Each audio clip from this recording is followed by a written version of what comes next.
జగన్మోహన్ రెడ్డి గారి పైన ఎంత చీప్ ప్రచారాలు, ఎంత దారుణమైన ప్రచారాలు నాడు చేసేవాళ్ళంటే, ఇప్పుడు నేను చెప్పేది కూడా గతంలో జగన్మోహన్ రెడ్డి గారు చేసినటువంటి మంచి నిర్ణయం పైన చీప్గా మాట్లాడారు.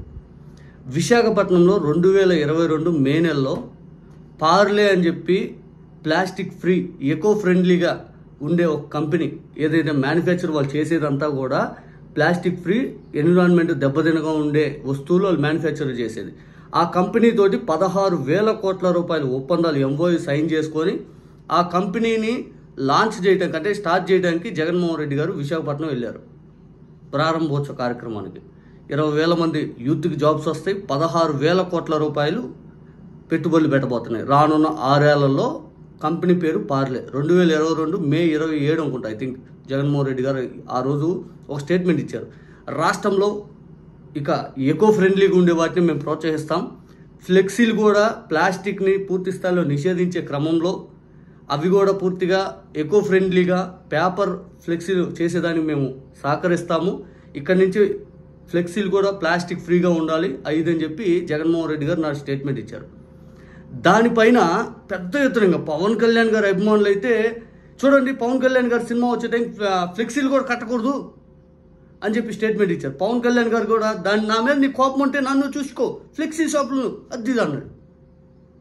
తీరా నిన్న అసెంబ్లీలో రఘురామకృష్ణరాజు గారు కేరళలో, మన దగ్గర ఎవరైనా చెప్పుకోవడానికి ఆయనకి ఇష్టపడ్డట్టుంది, కేరళలో జరిగేది చెబుతూ ఉన్నాడు. అది కూడా ఆయన చెప్పిన ఎగ్జాంపుల్ విని నాకే దెమ్మ తిరిగిపోయింది. ఆయన ఏం చెప్పాడంటే, కేరళలో మద్యం బాటిల్ అమ్ముతారు, అమ్మేదాని మీద 10 రూపాయలు ఎక్స్ట్రా తీసుకుంటారు, మళ్ళీ తాగిన తర్వాత మద్యం బాటిల్ తెచ్చిస్తే 10 రూపాయలు వాళ్ళకి రిటర్న్ ఇస్తారు, ఇది మన దగ్గర చేద్దామా, ప్లాస్టిక్ కూడా ఫ్రీగా ఉంటుంది అని చెప్పాడు. ఆ తర్వాత ఫ్లెక్సీ సెంటర్లు ఏదైతే ఎకో ఫ్రెండ్లీగా 1 టైం యూసేజ్ ఉండేవన్నీ మనం ఏదైనా చేయగలగాలి, ఆల్టర్నేట్ చూసుకోవాలి, పొల్యూషన్ కంట్రోల్ చేయాలి అని చెప్తే దానికి పవన్ కళ్యాణ్ గారు ఫ్లెక్సీ షాప్ మీద కొన్ని కుటుంబాలు ఆధారపడి ఉంటాయి, దాని మీద ఏదైనా నిర్ణయం తీసుకోవాలి, అది భూమిలోకి వెళ్ళిపోయి పొల్యూషన్ అనేది ఎక్కువ చేస్తూ ఉంది, ఖచ్చితంగా ముఖ్యమంత్రి గారితో నేను మాట్లాడాను దాని గురించి, ఏదైనా నిర్ణయం తీసుకోవాలి, ఆలోచిస్తున్నాము, ఇంతమందికి ఉపాధి ఎలా కల్పించాలా అని. ఇదే ఉపాధి కల్పిస్తానని చెప్పి జగన్మోహన్ రెడ్డి గారు 2,000 కోట్ల రూపాయలు వాళ్ళ బడ్జెట్లో కేటాయించాడు. 2,000 కోట్ల రూపాయలు వాళ్ళకి మళ్ళీ సబ్సిడీ మీద మిషనరీ, బ్యాంక్ లోన్స్ ఇప్పిస్తా అని చెప్పాడు, కొత్త మిషనరీ అడాప్ట్ చేసుకోవడానికి. కానీ తమ చీప్ క్యారెక్టర్ తోటి, చీప్ మెంటాలిటీ తోటి జగన్మోహన్ రెడ్డి గారు నాడు ఎకో ఫ్రెండ్లీగా మన రాష్ట్ర భవిష్యత్తును మార్చే నిర్ణయాన్ని కూడా చీప్గా మాట్లాడారు చూడండి, అది అత్యంత దారుణం. ఈరోజు మీరు జగన్మోహన్ రెడ్డి గారి మీద కోపం ఉంటే చేయొచ్చు, కానీ ప్రజలందరూ దెబ్బతినేది కదా, ఎక్కువగా ఉండే దాని నిర్ణయాన్ని కూడా దెబ్బతీశారు ఆయన దగ్గర నుంచి.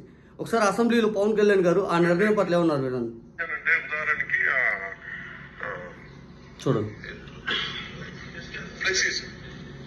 ఇప్పుడు ఫ్లెక్సీలని వెంటనే మనందరికీ తెలుసు, ఫ్లెక్సీస్ మైక్రో లెవెల్ డిస్ట్రిబ్యూట్ అయిపోయి భూమిలోకి ఎక్కిపోతున్నాయి, నీళ్లలోకి వెళ్ళిపోతున్నాయి, గాల్లోకి కలిసిపోతున్నాయి, అది తిరిగి తల్లి గర్భంలోకి వెళ్ళిపోయి, ఇవన్నీ తెలుస్తుంది. కానీ ఏదైనా వెంటనే బ్యాన్ చేద్దామంటే it has become an employment source for many people.